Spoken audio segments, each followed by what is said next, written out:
Huwag niyo na po kaming hanapin sa mga presinto sapagkat ang inyong mga pulis ay nasa inyo ng mga telepono. Dial 911. Darating ang inyong mga pulis sa loob ng 5 minuto. Lilingkod sa bawat Pilipino at magbibigay ng tamang impormasyon para sa tahimik at maayos na Pilipinas. Police News Network, alagad ng batas, tagapagtaguyod ng balitang pulis, sandigan ng mamamayan, patnubay ng katotohanan.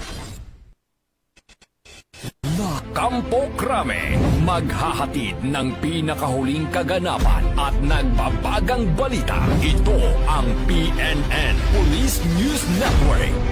At ngayon, ang inyong mga tagapagbalita.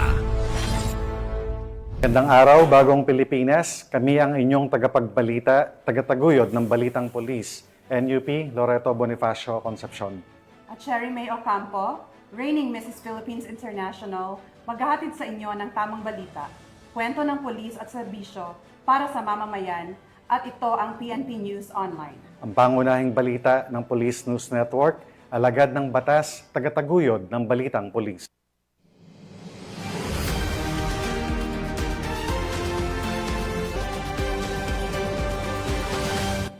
Narito ang mga balitang dapat niyong abangan.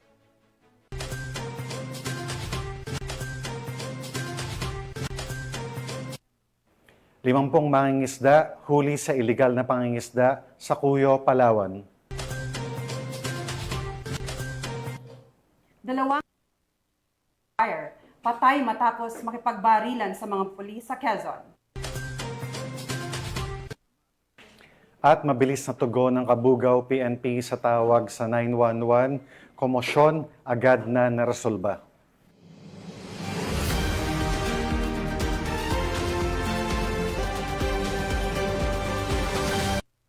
Narito ang mga balitang hatid ng ating PNN correspondents mula sa iba't ibang panig ng bansa.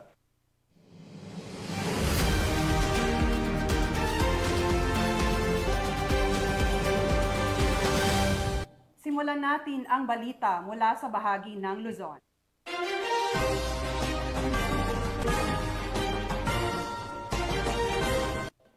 Sa loob lamang ng ilang minuto matapos makatanggap ng tawag mula sa 911 emergency hotline, agad na narespondihan ng Kabugao Police Station upang resolbahin ang naganap na komosyon sa Barangay Daklanan, Kabugao, Ilocos Sur. Binigyang diin ng Kabugao PNP ang kahalagahan ng paggamit ng 911 hotline at ang kanilang patuloy na dedikasyon na maging laging handa sa anumang tawag ng serbisyo publiko. Narito ang detalye ng report mula kay Police Staff Sergeant John Del Supremo. Bandang alas 9 ng gabi, Agosto 21, 2025, nakatangkap ng report ang Kabugao Police Station mula sa 911 caller kaugnay ng kaguluhan sa Barangay Daklapan, Kabugao, Ilocos Sur.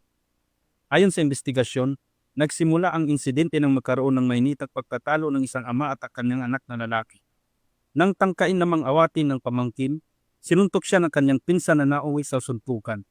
Agad namang naresolba ang sitwasyon sa pagdating ng mga kapulisan at naibalik ang katahimikan at kaayusan sa lugar. Sa panayam ni Police Major Juan G.R.N. Magay, hepe ng Kabugao Municipal Police Station, at around past 9 in the evening, kagabi, nagresponde po ang ating patrollers sa Barangay Daklapan na kung saan meron pong reported na commotion incident. Upon arrival at the area, napasipay po natin ang insidente na we restored peace and order sa area and we properly turned over the incident to the barangay captain kasi level po ito ng barangay. dagdag pa niya, We appeal to the public na huwag nyo na po kaming hanapin sa aming mga presento sapagkat kami po ay nasa inyong mga telepono. Idaya lamang po ang 911 at darating po kami sa loob ng 5 minuto. nagpaabot naman ang pasasalamat sa mga kapulisan, si alias Yasmin ang 911 caller. Sa mga kapulisan dito sa Kabugao, mabilis sila and then isang tawag ko lang is nandito na sila agad. At maraming salamat sa mga kapulisan ng Kabugao dahil nandyan sila para tumulong sa mga nangangailangan ng tulong. Ang mabilis na pagtugon ng kapulisan sa tulong ng 911 emergency hotline ay patunay na ang bawat tawag ay may kasiguraduhang aksyon. Ipinapakita ng insidenteng ito ang kahalagahan ng mabilis na koordinasyon at agarang aksyon mula sa 911 emergency hotline. Ito ay nagpapatunay na sa oras ng pangangailangan, maaasahan ng ating kapulisan sa pagbibigay ng seguridad at proteksyon sa komunidad. Mula dito sa Ilocos Region, ako ang inyong PNN correspondent, Police Staff Sergeant John Del Supremo, alagad ng batas, tagataguyod ng balitang pulis. Maraming salamat, Police Staff Sergeant John Del Supremo. Sa bisa ng warrant of arrest, matagumpay na naaresto ng mga otoridad ang top 8 most wanted persons sa rehiyon dahil sa kasong murder sa Zamboanga del Norte. Nakatutok dyan si Patrolwoman Jerilyn Colico. Matapos ang matagal na pagtatago, tuluyan nang naaresto ang isa sa top 8 most wanted person sa buong rehiyon sa ikinasang operasyon ng Lalo Police Station at Salug Municipal Police Station sa Barangay Binoni, Salug, Zamboanga del Norte. Kinilala ang suspect na si alias Atong, 41 taong gulang, biyudo at magsasaka na tubong Lalo, Cagayan at pansamantalang naninirahan sa naturang lugar. Inarestong akusado sa bisa ng warrant of arrest para sa kasong murder na walang rekomendadong piyansa. Sa kasalukuyan, hawak na ng Lalo Police Station ng akusado para sa kaukulang dokumentasyon bago to tuluyang isailalim sa korte kung saan nagmula ang kaso. Ayon kay Police Colonel Mardito Chiangulwan, Provincial Director, ang pagkakaaresto sa isang mataas na target sa regional level ay patunay na walang ligtas na lugar para sa mga kriminal. Patuloy ang Cagayano Cops sa pagtitiyak na mapapanagot ang mga lumalabag sa batas saan man sila magtago para sa mas ligtas na komunidad. Mula dito sa Lambak ng Cagayan, ako ang inyong Police News Network Correspondent, Patrolwoman Jerilyn Colico, alagad ng batas, tagataguyod ng balitang pulis. Nagpapasalamat Patrolwoman Jerilyn Colico. Nasabat ang mahigit 100,000 pisong halaga ng shabu mula sa isang babaeng suspect matapos ang isinagawang buy-bust operation ng PNP sa Kalumpit, Bulacan. Yan ang tinutukan ni Patrolwoman Mildred Tawagon. Ang tinatayang 136,000 pesos halaga ng shabu mula sa isang babae sa isinagawang buy-bust operation ng Kalumpit Municipal Police Station sa Barangay Iba Este, Kalumpit, Bulacan, nito lamang Miyerkules 20 ng Agosto taong kasalukuyan.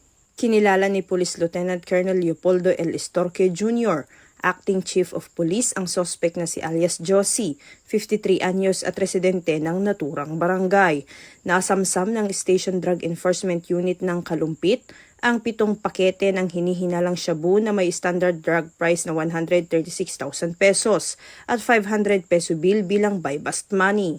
Nahaharap ang sospek sa kasong paglabag sa Republic Act 9165 o ang Comprehensive Dangerous Drugs Act of 2002 at kasalukuyang nasa kustudiya ng otoridad para sa dokumentasyon at wastong disposisyon. Patuloy ang Bulacan PNP sa ilalim ng pamumuno ni Police Colonel Angel L. Garciliano, Provincial Director ng Bulacan Police Provincial Office, sa pagpapatupad ng pinaigting na kampanya kontra iligal na droga upang mapanatili ang kapayapaan at kaayusan sa komunidad.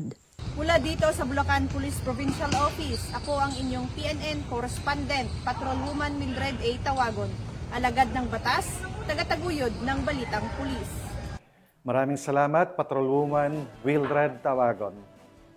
Nauwi sa matinding barilan ang isinagawang operasyon ng mga otoridad laban sa 2 hinihinalang gun for hire sa Barangay Calawag na nagresulta sa pagkasawi ng mga suspect.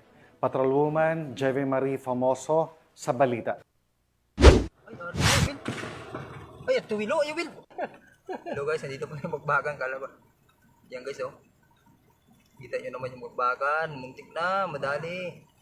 2 hinihinalang kasapi ng isang notorious na gun for hire group ang napatay sa engkwentro laban sa mga pulis sa Calawag, Quezon nitong Huwebes ng hapon.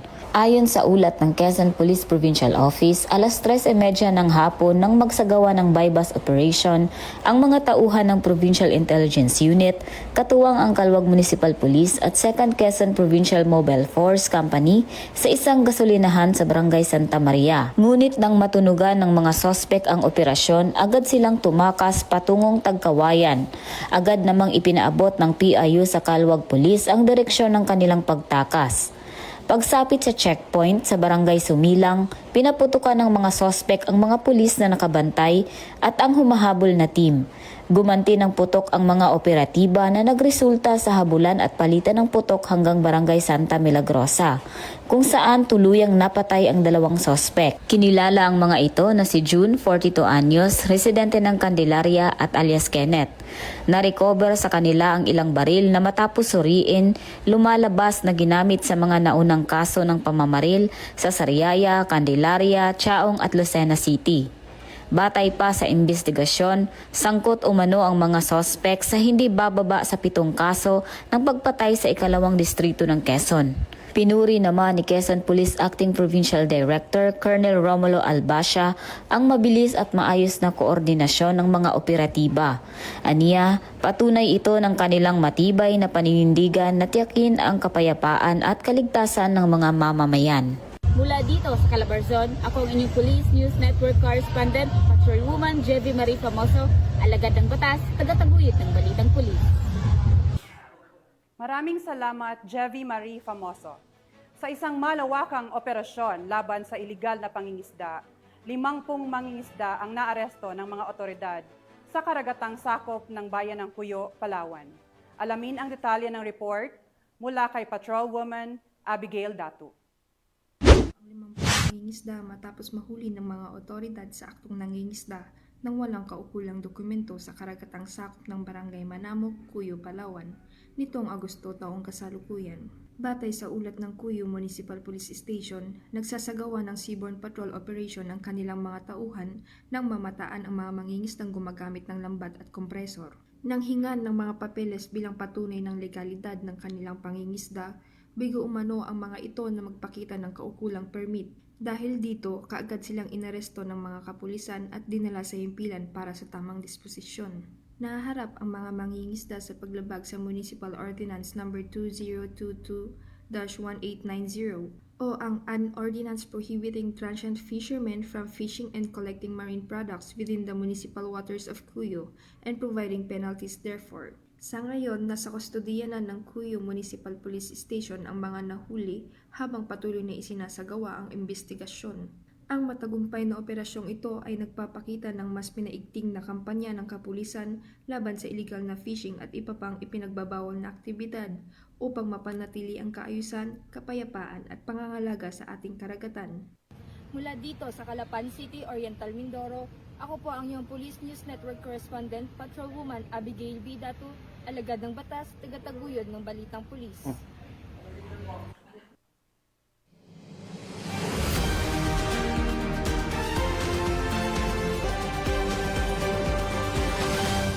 Maraming salamat, Patrolwoman Abigail Datu. Matagumpay na naisagawa ang Search and Rescue Refresher Training para sa mga kawani ng Philippine National Police sa Ifugao na naglalayong palakasin ang kahandaan ng lokal na pulisya at pagresponde sa mga emergency at kalamidad, lalo na sa mga sitwasyong nangangailangan ng rescues sa tubig o iba pang delikadong sitwasyon. Police Master Sergeant Ermelinda Cacleong, ibalita mo. Paghahanda sa banta ng anumang sakuna, naglunsad ang Ifugao Police Provincial Office sa pangunguna ni Provincial Director Police Colonel Jeremias Oyawon ng 2 araw na Search and Rescue Refresher Training na ginanap sa Camp Colonel Joaquin P. Dunuan, Poblacion North, Lagawi, Ifugao, nito lamang Agosto 19 at 20 taong kasalukuyan. Ang kaganapan ay naging matagumpay sa pakikipagtulungan ng mga kawani ng Provincial Disaster Risk Reduction Management Office at Bureau of Fire Protection na nagsilbing tagapagsanay sa mga training sessions ng mga kalahok mula sa lahat ng municipal police stations at provincial mobile force companies ng Ifugao PPO. We supported the activity of the PPO Ifugao together with the Bureau of Fire Protection of Ifugao as trainers for them to be refreshed and as a first responder during emergencies. So yan po yung mga tinuro namin, hindi lang po mga yan, kasali po yung kasi kahapon tinuro namin yung CPR sa infant and adult. Not only that, pati po yung mga basic na Rockman City. Aktibong nagsagawa naman ng practical exercises at drills ang mga kalahok sa mga iba't ibang kasanayan na kanilang natutunan. Yes, ngayon po ay nangyayari po dito ang CSSR, the Collapse Structure Search and Rescue Operation, wherein yung ating mga kawani ng PNP ay nagsasanay sa CSSR. Ngayon, ang ginagawa nila ay paano yung pag-identify ng victim sa loob ng collapse structure. So far, very adaptable and participative naman po sila regarding this training. Pinaliwanag naman ni Police Lieutenant Colonel Dwight Fagyan ang kahalagahan ng pagiging handa at mahusay sa mga pamamaraan sa search and rescue operations upang higit na matugunan ang anumang banta ng hindi inaasahang sakuna. Ang ginagawa natin ngayon is kumuha tayo ng mga pulis natin sa mga police station, and then yung kasama natin yung mga membro ng BFP and PDRIM. Dahil ito isa sa mga gawain ng Ifugao PNP para sa paghahanda kung sa anumang sakuna na mangyari, mga insidente dito sa bayan ng Ifugao. So 2 araw lang ito pero makita natin na intensive yung pagsasanay na ito ng representative ng every police station ng Ifugao PBO. Ang aktibidad ay patunay sa matatag na ugnayan ng 3 ahensya ng gobyerno na siyang nangunguna sa pamamahala sa mga insidente sa panahon ng krisis at sakuna. Mula dito sa Ifugao, ako ang inyong PNN correspondent, Police Master Sergeant Ermelinda Cacliong, alagad ng batas, tagataguyod ng Balitang Pulis. Maraming salamat, Police Master Sergeant Ermelinda Cacliong. 2 individual ang nasa kote sa ikinasang buy-bust operation ng Pasay PNP sa Barangay 67 Zone 8 ng naturang lungsod. Pinutukan yan ni Patrolwoman Mika May Bahiwag. Nasa kote ang 2 watchlisted na individual ng mga tauhan ng Pasay City Police Station Drug Enforcement Unit o SDEU sa isang buy-bust operation na ginanap bandang 6:15 ng gabi sa Barangay 67 Zone 8, Pasay City. Kinilala ang mga suspek na sina alias Koy, 36 anyos at alias Liu, 36 anyos na kapwa residente ng Barangay 67 ng nasabing lungsod. Na-recover mula sa kanila ang 7 sachet ng hinihinalang shabu na may tinatayang malaking halaga at isang 500 peso bill na ginamit bilang buy-bust money. Kasalukuyang nakadetine ang mga suspek sa tanggapan ng Pasay PNP at nahaharap sa kasong paglabag sa Republic Act 9165 o ang Comprehensive Dangerous Drugs Act of 2002. Mula dito sa Camp Bagong Diwa, Bikutan, Taguig City, ako ang inyong PNN correspondent, Patrolwoman Mika May Bahiwag, alagad ng batas, tagataguyod ng Balitang Pulis. Tunghayan naman natin ang mga balita mula sa Visayas.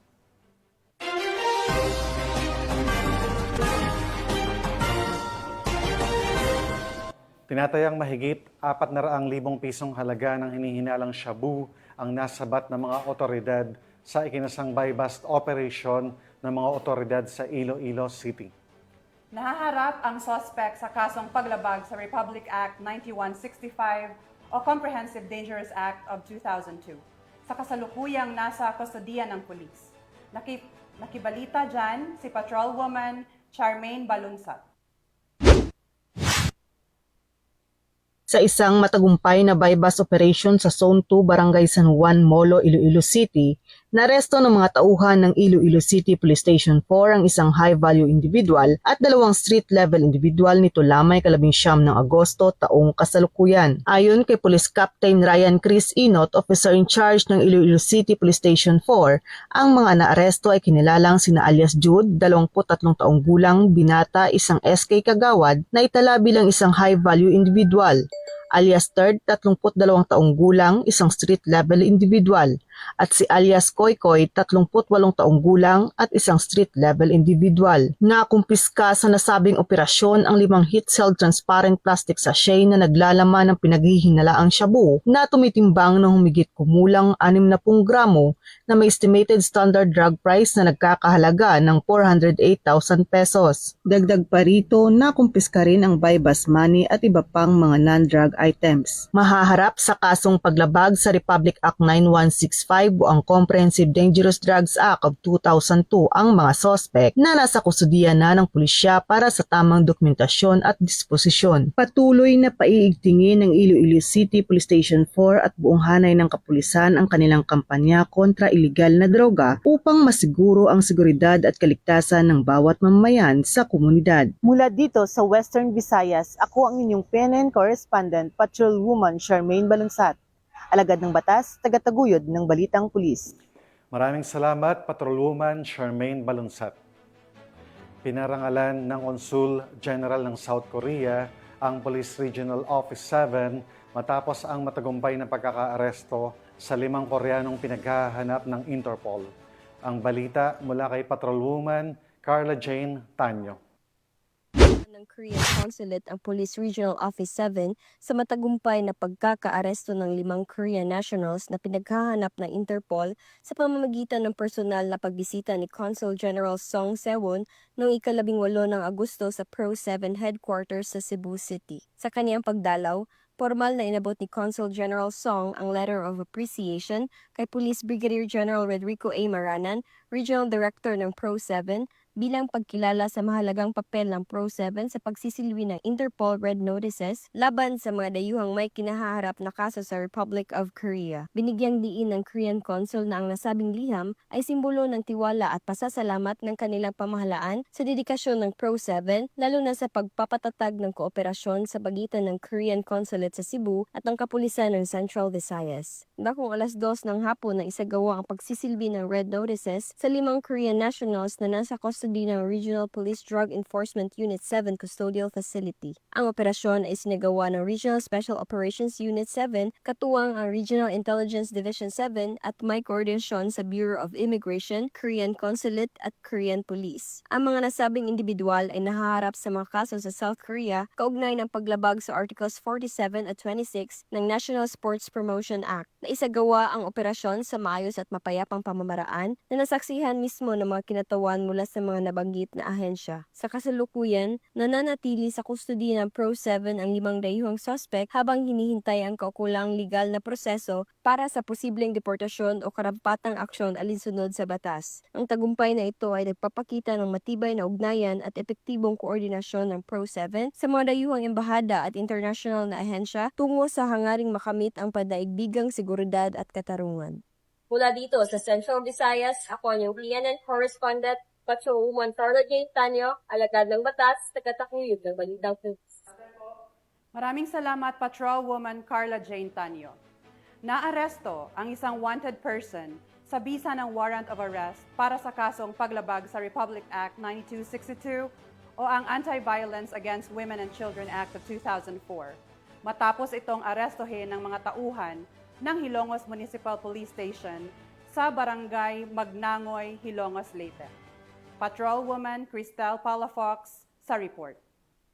Doon ng otoridad ang isang lalaking wanted person sa kasong paglabag sa RA 9262 matapos mahuli sa Barangay Magnangoy, Hilongos, Leyte. Naaresto ang akusado bandang 5:00 ng hapon ng mga tauhan ng Hilongos Municipal Police Station sa bisa ng warrant of arrest para sa kasong paglabag sa RA 9262 o Anti-Violence Against Women and Their Children Act of 2004 na may nirekomendang piyansa na 72,000 pesos para sa pansamantalang kalayaan. Ang akusado ay dinala sa Hilongos Municipal Police Station para sa kaukulang dokumentasyon at tamang disposisyon. Ang pambansang pulisya ay masigasig sa pagtupad ng kanilang tungkulin na panagutin ang mga lumalabag sa batas upang mapanatili ang kaayusan, kapayapaan at seguridad ng mamamayan tungo sa isang ligtas, maunlad at disiplinadong bagong Pilipinas. Mula dito sa Eastern Visayas, ako ang inyong PNN correspondent, Patrolwoman Palafox, alagad ng batas, tagataguyod ng Balitang Pulis. Narito naman ang mga balita mula sa bahagi ng Mindanao.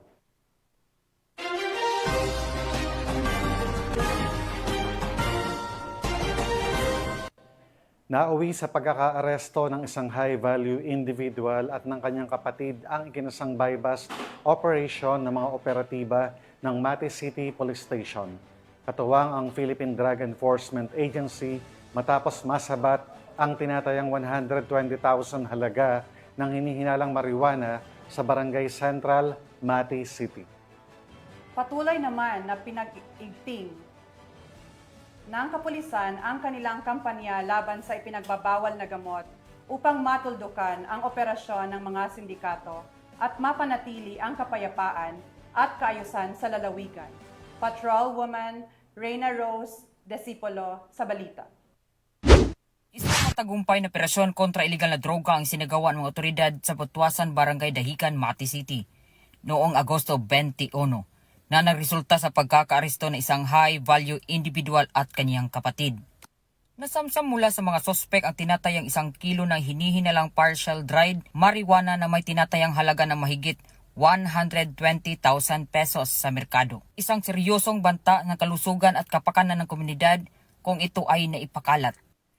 Kinilalang mga sospek na si alias Boy, 32 anyos at alias Edwin, 36 anyos. Pinangunahan ang operasyon ng Mati City Police Station, katuwang ang City Drug Enforcement Unit, Provincial Drug Enforcement Unit, Provincial Intelligence Unit at mga ahente ng Philippine Drug Enforcement Agency.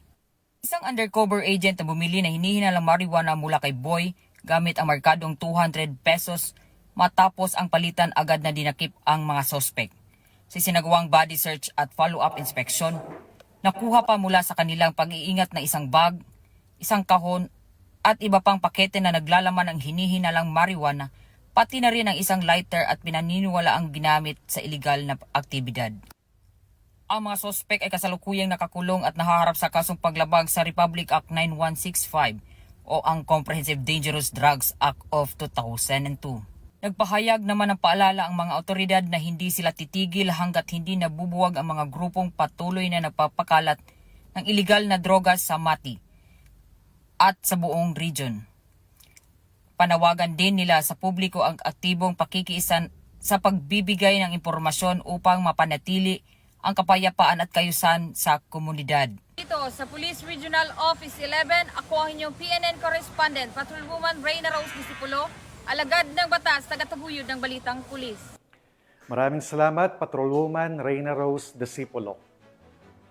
Nasamsam ng mga otoridad ang hinihinalang iligal na droga mula sa isang street-level individual sa ikinasang search warrant operation ng pulisya sa Barangay Nukuyapo, Tandangan, South Cotabato. Nakibalita riyan si Patrolwoman Vina Morales.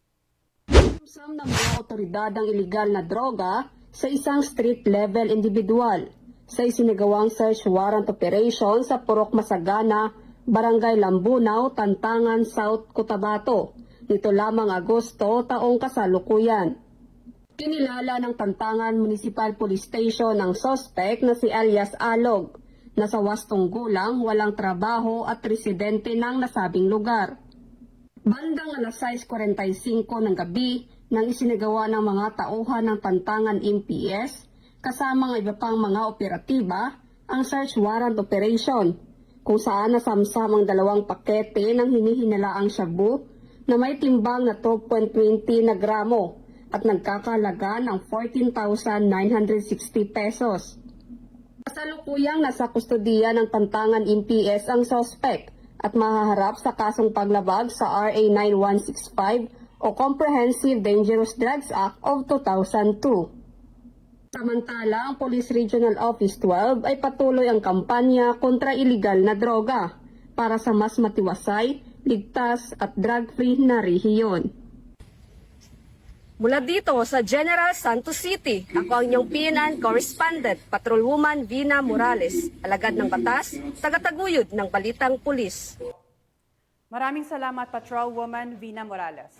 Pinangunahan ni Police Brigadier General Jason de Guzman, Regional Director ng Police Regional Office, Bangsamoro Autonomous Region, ang groundbreaking ceremony para sa itatayong bagong gusali ng Barira Municipal Police Station. Patrolwoman Judy Ann Alibo sa report.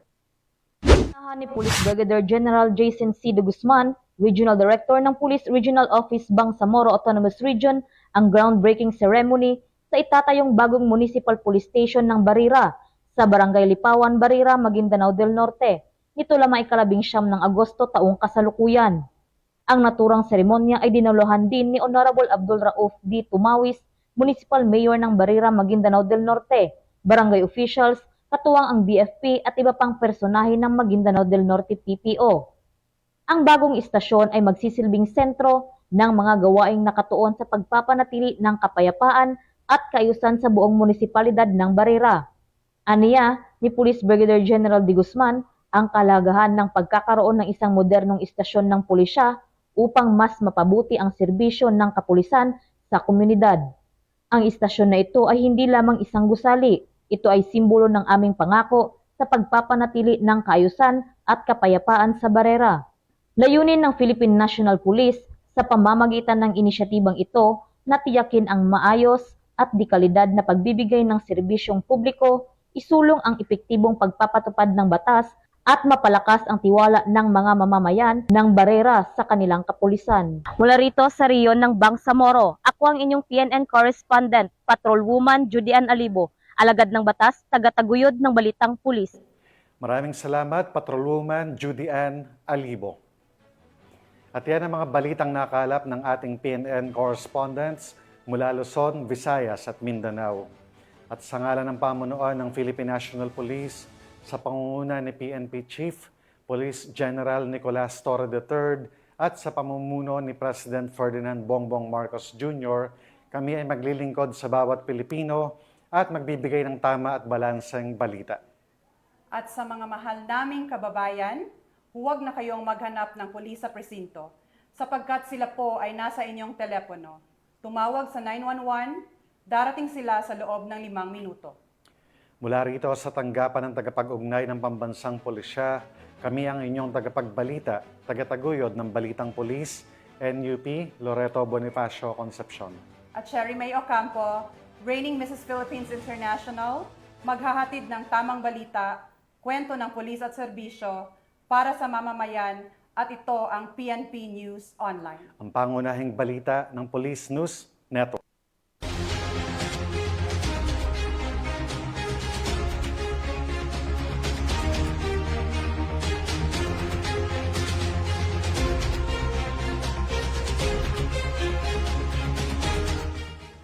Police News Network, alagad ng batas, tagapagtaguyod ng Balitang Pulis.